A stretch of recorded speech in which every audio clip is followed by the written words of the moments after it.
Fellas, do you guys feel like you need something in your life that is hard, something that is difficult, something that forms your character outside of just your job? Well, fellas, this is the spot for you. This is the episode for you. Today, we're going to dive into why work alone can't satisfy your craving for doing challenging things in your life as a man, as a father, as a husband, as a friend, and maybe, just maybe, as an employee. This is the All In Podcast. Happy to have you.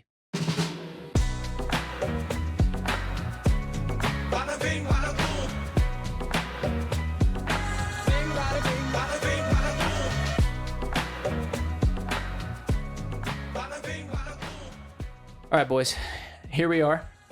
We are 6 episodes deep into our Jocko Willink post New Year's episode-a-thon, and we want to do hard things.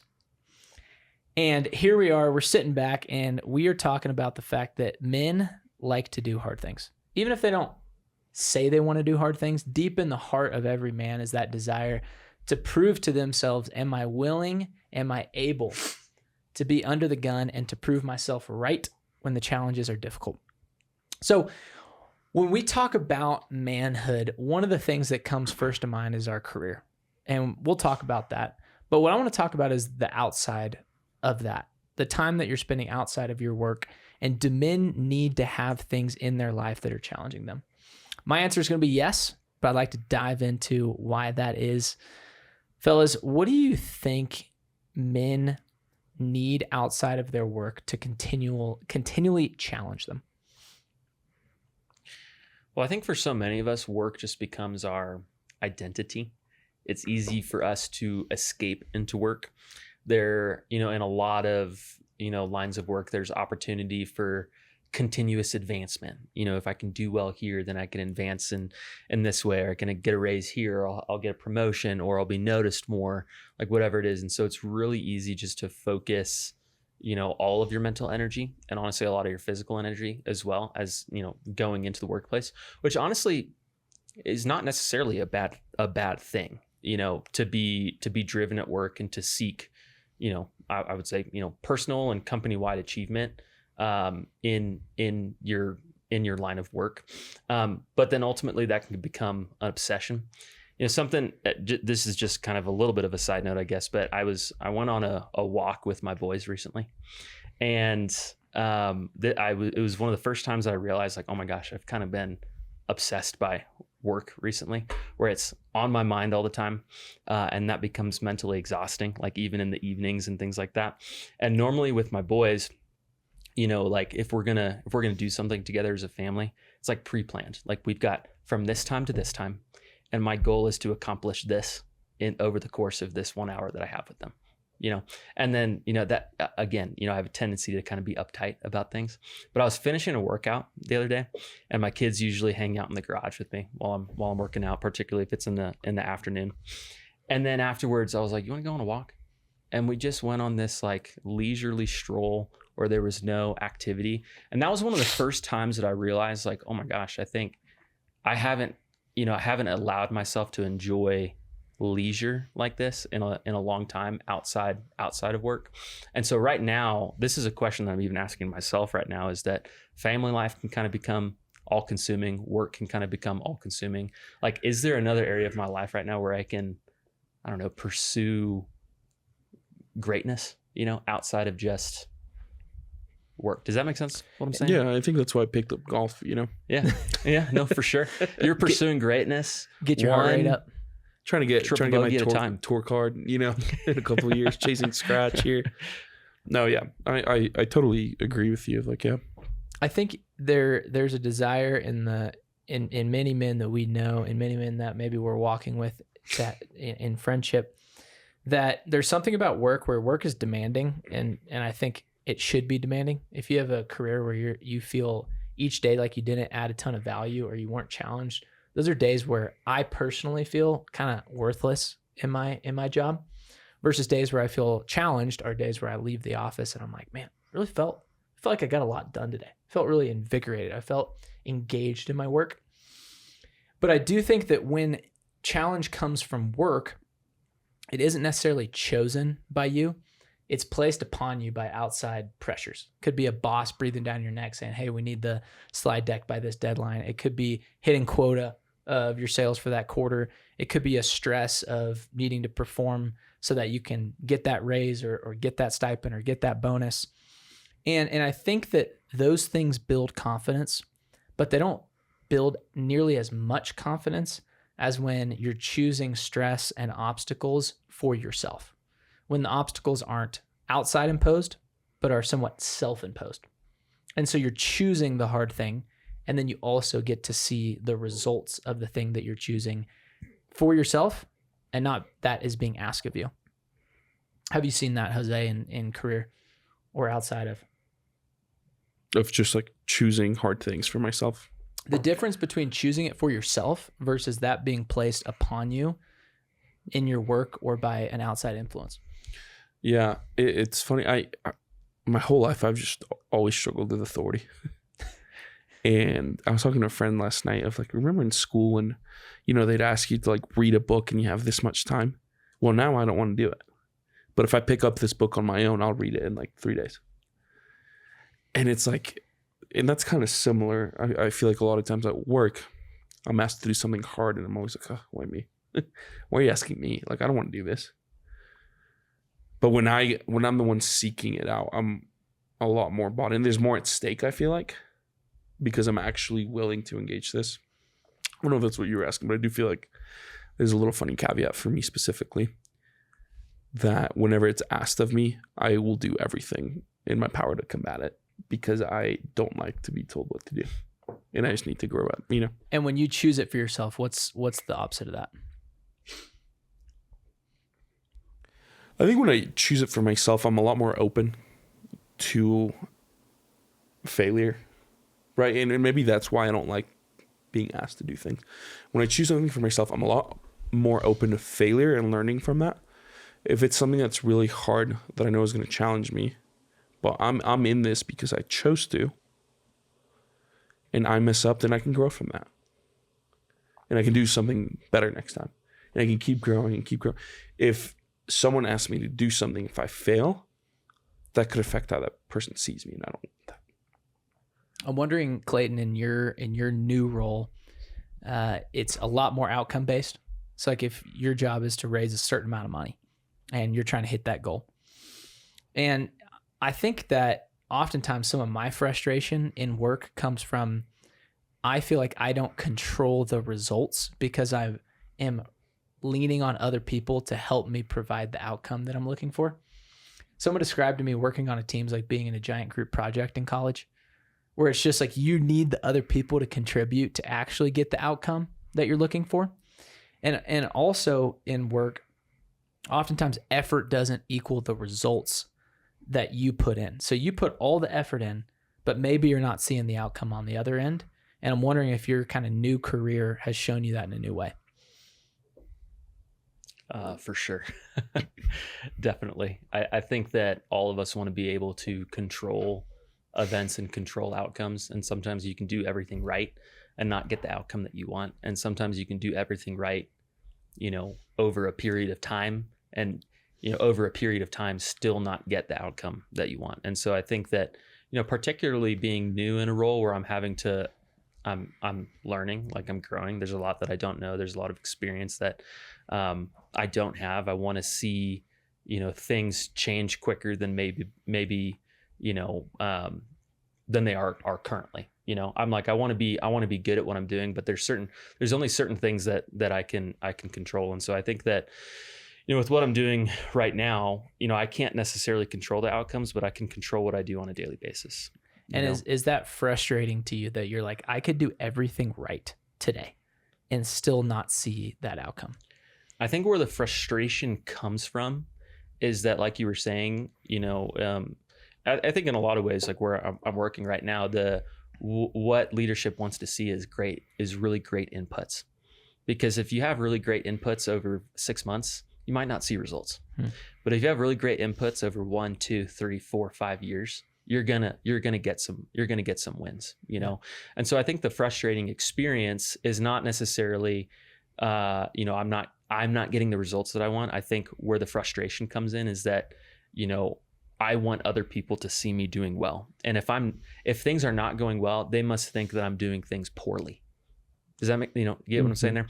They must think that I'm doing things poorly, and then it becomes a point of insecurity. And so I think just, in any role that you're in, I was talking to a friend the other day who's in real estate, and I was asking him, what it's, just a little bit more about what it's like. And he's absolutely crushed it in real estate, but that doesn't necessarily mean that he's closing on houses every single month. That might mean he closes, 6 houses in January, and he doesn't close any in February or March. And I was like, what is that like for you? Because, it's not, I'm not in the role where there's any sort of commission or anything like that. But for him, he's got his own brokerage, and every outcome doesn't just affect, his quote unquote work performance. It actually affects his actual income that comes in at the end of every month. And he's like, I've been doing this for 5 years now. And he's like, what it comes down to for me is if I can commit to my daily disciplines, he's like, I've seen it work already too many times. And that if I can just commit to these daily things, I might not have the outcome that I want on any given day or any given week or any given month, but I know that if I continually do this every single day over a long period of time, ultimately the outcome is going to be successful. And what that looks like for him is he's cold outreaching to 100 people a day. It's 3 social media posts, wow, and outcome and then cold outreach to 100 people a day. And he's like, if I can do that every single day, the wins are going to pile up in my corner. Something I want to go back to though, John Michael, is just the idea. I don't want to give the impression that, work is something that's placed upon you, because back to your point, Jose, like where you work is where you chose you applied there, you were accepted there. Like, it's not like no one's forcing you. No one forced you to do any of this. If you wanted to go home and sit on your butt or do something else, you could do that today if you wanted to, And so the idea of things being, placed upon you in work, it might feel that way sometimes, but ultimately it's like, yeah, you've got to be, there might be someone else telling you what to do, but you have to be able to choose that for yourself at the same time. And I think that also applies to all of us are parents now. That applies to parenting. It's like, hey, your kid spilled the milk. Did that happen to you? No, it's like, no, this was an intentional decision to marry your wife and to have children. And there's things that are going to happen that you don't necessarily want, but you have to be willing to choose for yourself. And so, between the demands of work and the demands of parenting, in my mind, that's a really full life of like choosing something challenging for yourself. Outside of that, and this is what I'd be curious to explore, are like, what are some of those avenues for challenge that perhaps you've explored in your own life, or that you've seen other men explore in terms of, finding a challenge outside of the regular daily demands of parenting and work life? What does that look like? I mean, for me, it's exercising. That's like my number one challenge outside of work. I mean, me and Clayton got in a wonderful workout this morning. This morning was like top 5 workouts of my last year. We had 4 dads in my home gym this morning in a very tight space. It was very hot. Multiple men were shirtless. There's sweat on the floor. There's music bumping. It's 5:30 in the morning. Both my kids are awake and they're downstairs there with us. That was hilarious. It was 5:30 and my kids are just like, what is going on in here? But it was just so fun because we were suffering together as dads, as men at 5:30 in the morning. We knocked off the hardest thing to do in the morning. And then by 6:30, we were ready to go. So I love that for me. Why I fell in love with exercising is when I train for a marathon or a triathlon or a high rocks race or whatever, the outcome is only based on me. And that is different from my work, where in my work, I have to rely on other people. Now, I want to make this clear. Relying on other people is a good thing. Self-reliance is a bad thing. But in my life, I like having a few things where it's just about John Michael. If he does the work, then the outcome will come. If I don't have the race I want, it was my fault because I didn't train appropriately. If I did the work appropriately, then I'll see the outcome that I put into it. And that's why I love training for these things and competing in these things. is because I get to see the outcome that I put into it, and I only can blame myself, and I can only celebrate myself. Absolutely. Which is different maybe from working on a team with other people in your career. Now, outside of exercise, I write a Substack for dads that I really enjoy. That's something I'm doing outside of work. And then obviously family life. But I'm curious, are there other things outside of exercise? I think that's a natural one for many men. I feel like that's most common. Most common. Are there things outside of that guys can find? Yeah, and I'm wondering too, and maybe this is just part of, just had our first kid. It's been 5 months, but it's still like I feel like I'm still like trying to figure out any sort of steadiness, or maybe being okay with there not being the same type of steadiness and kind of adapting to that. Where I'm like right now, I'm like, ooh, I don't know if I have time to add something else. Do anything. I'm like, because for the last couple of years, and especially the year before our son was born, I think I started getting back into working out and like lifting weights. And I wasn't training for anything, but it was like something hard that I was doing. I had some goals and I was like challenging myself. But then we had a kid, and it's like, it's not stressful, it's not chaotic. It's just I just feel like I'm not back in my group. I don't know if you guys felt the same way after your first, but I'm like, yeah, I can't fit consistently like working out into my schedule right now. How can I even conceptualize of a different idea that's not working out, to add something hard? So I'd love to hear from y'all too. I mean, it took me like 6 months to get out of the fog after my first kid. And I think the beauty is with each kid, the fog shortens.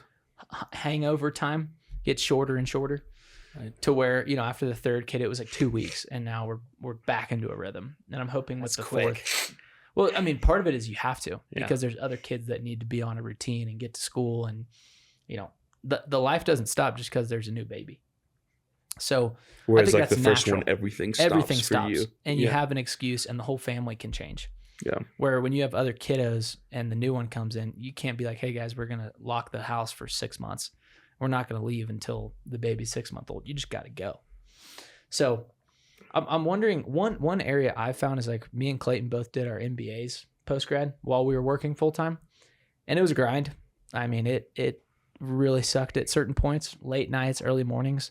But that was an area where I felt like I was able to apply challenge and difficulty outside of my career. I'm wondering what that was like in your grad school experience. Yeah, it was really difficult. I think about that. I'm like, how did I do that? Oh, you graduated. How long ago was it? I think 2023 I finished the MBA. Okay. Yep. So I just graduated with my MBA from the University of Dallas in August 2025. Okay. So I started in May 2023. So it took me, 2 full years and then a summer semester where I did my capstone. And I think, the first year of classes, I was really into it.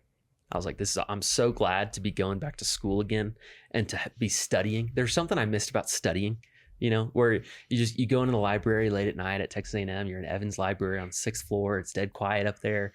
And you're just kind of able to put on your AirPod Maxes and just grind, Private school kid. And, I just hadn't had that experience for a long time. So the first year was really fun. And then the last, I guess it was, 15 months after that, I was honestly, there was a large part of me that was just like, I just want this to be over, but there was still a requirement of me of like, yeah, this is something that I committed to. This is something that I want to do. And there's moments where I don't feel like that I want to do it, but there's a sweetness in being able to look back and be like, not only did I do that, but my family did it with me, because there were sacrifices that my wife made for me to be, studying late at night or to be getting some things done on Saturday morning and things like that. So it was a family affair. Something I'm thinking about though, John Michael, and this is, I think, where you and I differ a little bit, is that, in terms of, you're someone that I think is always looking for a challenge. Yeah, unfortunately, much to the chagrin of my wife, frequently.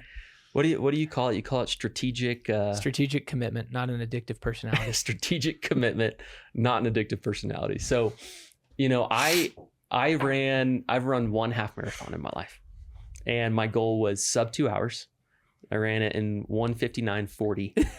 But the thing is that when I was looking at when I was looking at the finish line, you know how your chip time is different from the finishing time?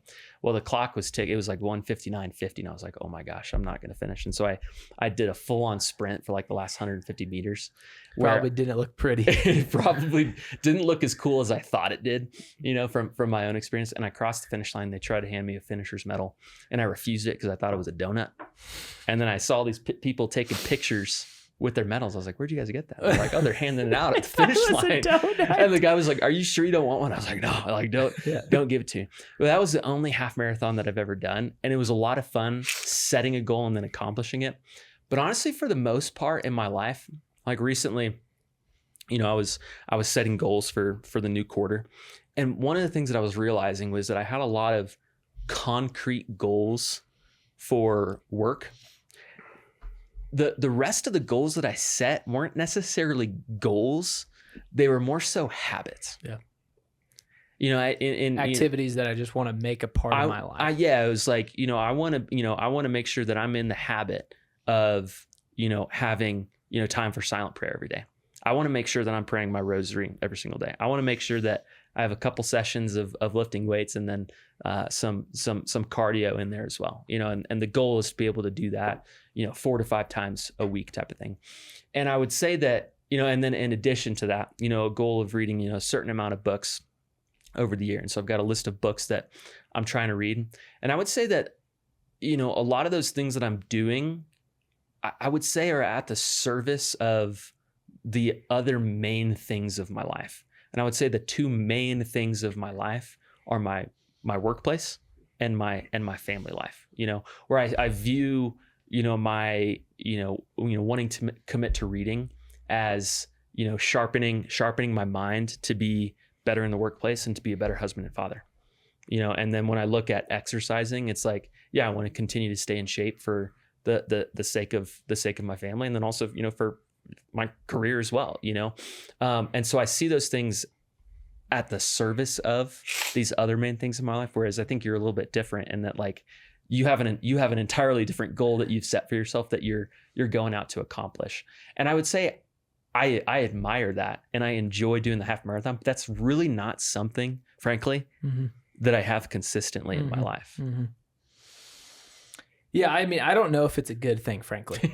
I think it's probably something that's a vice in a lot of ways. Is I am to a fault driven to the point where it is so hard for me to turn it off. Paternity leave, my least favorite 2 weeks of the year. What am I supposed to do? Just sit around for 2 weeks? Help the baby? And I'm saying this fully vulnerable that I know that is not a good thing. Right. But we're having our 4th baby here in a little bit, and I'm dreading paternity leave because I'm like, I can't accomplish anything. I can't accomplish anything. I can't do anything. Last paternity leave, I all of a sudden within 2 days had bought a window cleaning kit and had cleaned all the exterior windows in our entire house within 2 days. By the time a week ended, Emily was like, can you please go back to work? You are driving me crazy. That is awesome. So I don't think there's some good things about it. And I think to the world, it looks attractive, but just in my humanity and in my marriage, it's caused, frankly, a lot of issues because I'm so driven by outcomes that it's so hard for me to sit back and just be okay with a process or a habit. And it's funny you mentioned that. As I sat back and looked at my 2026 year, that was something I took away. Was last year I made 10 annual goals. And they were very specific and they were very outcome based. I want 75% of this. I want this. I want this. And so for 2026, I just decided I'm not making any goals. I'm making goals internally that just are like, I just want to be a better father this year. Not outcome based. Not, I want to spend 45 minutes per day in intentional time with my children. But I'm not setting goals for 2026. And, we're a couple months in now and it's been hard. Because I don't have any races on my calendar to look forward to. I don't have any kind of KPIs that I'm looking to as a father and as a husband.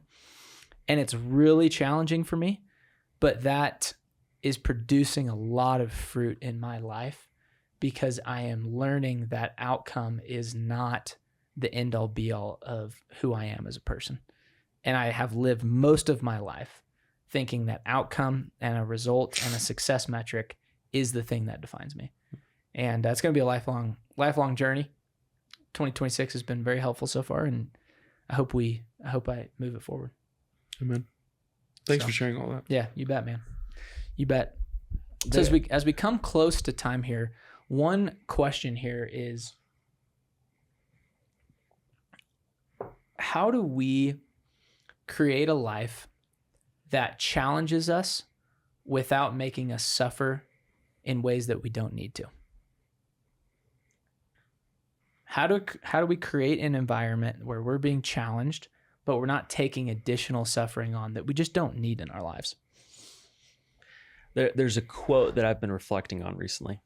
It's from a Saint John of the Cross, who I believe was 16th century saint, if my give or take a couple centuries. History is correct. But he said, in the twilight of our life, we will be judged by love alone.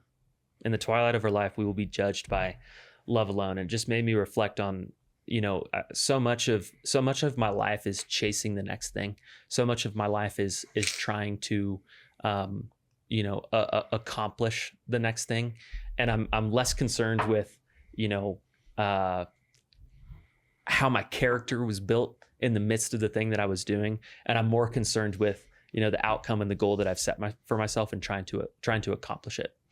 And something I think to take away from this, John Michael, is that I don't think, you described your, pursuit of the challenge almost as if it were a vice, and maybe taken too far, it can be, but I think ultimately, but between our, philosophies, particularly, I guess, around exercise, you could say, whereas maybe I'm a little bit more of a casual exerciser, I think something in pursuing a challenge is that there's a higher level of accountability with that. Mm-hmm.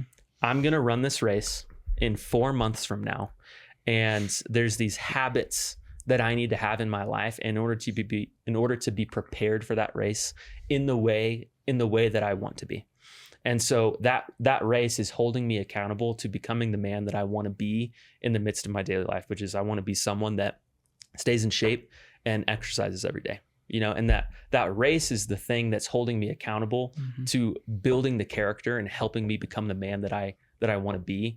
And yes, like there's an outcome associated with that. And if I don't hit it, at least I can look back and say, well, my character was shaped in that, and I committed to the things that I wanted to commit to in order to achieve the goal that I wanted. I didn't get there, and that's okay, but I was shaped along the way in the midst of that process. Or you can say, I didn't do the things that I committed to, and I failed in that race because of it. I have something to improve upon the next time. Yeah. And so I think, you can find that in the form of a challenge like a race. Yep. You can also find that in the form, honestly, of just brotherhood with one another, of just, I've set all these habits for myself. The way that you've held yourself accountable to those things is by having the challenge out in front of you.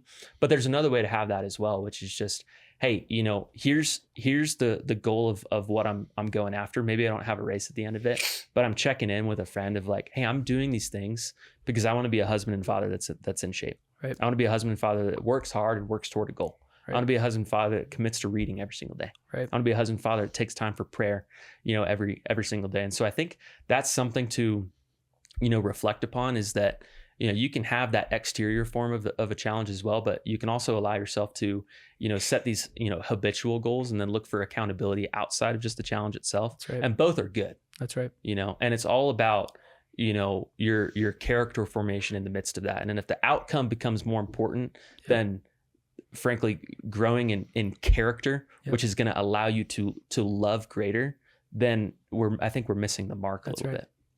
It's beautiful. It's beautiful. And it's actually touching on just some reflections I've had. Me and Clayton, we got to go to Cancun a couple months ago with our wives. We got to celebrate our 7th anniversary for me and my wife, 6th anniversary for you and your wife. And on that trip, we each took a day to just spend a whole day with our wives. And me and my wife took that day to just reflect and just see, are we on course with the life we want to live as a family? And my reflection from that, my takeaway from that trip was, I am so addicted to the outcome, and that outcome doesn't actually matter. Like I'm racing. I've been training for this High Rocks race. I want to go sub 70. It's been a big goal of mine. I'm chasing after it. I will be devastated if I don't hit it. And I just had this realization of like, who cares? I'm a 29-year-old dad who's racing a race that nobody really cares about for a time that nobody really cares about. Who cares? Like if I don't hit it, that doesn't matter at the end of the day. What matters is when we reach the gates of heaven, does the Lord say, well done, my good and faithful servant? And so if I got the career promotion, if I got the outcome I was looking for, if I hit all my scorecard metrics for myself, those things do not matter at the end of the day. And what matters is, do we create a life of comfort or do we create a life of challenge that is forcing us to be the man that God is asking us to be? A man who's willing to take on responsibility, a man who's all in on holiness, but recognizes that it's difficult, and that's why we need each other. And so, fellas, as you guys are sitting back and looking at your future, don't be tempted to look at outcomes. Don't be tempted to just look at what is hard, but rather be committed to becoming a man that has the character to take on the challenges, the difficulties of being someone who is in the arena, taking on everyday responsibilities with humility, but also with magnanimity. This is the All In Podcast. We are all in on holiness together, on brotherhood together, because you can't go in alone. It's too hard. Make sure if you feel alone that you are subscribed, that you are liked, that you are commented, and that you want to be a part of this brotherhood. We would love to have you. Make sure to share with your boys that need to be a part of this community. This is the All In Podcast. I am John Michael, and these are my two guests. Thank you for joining.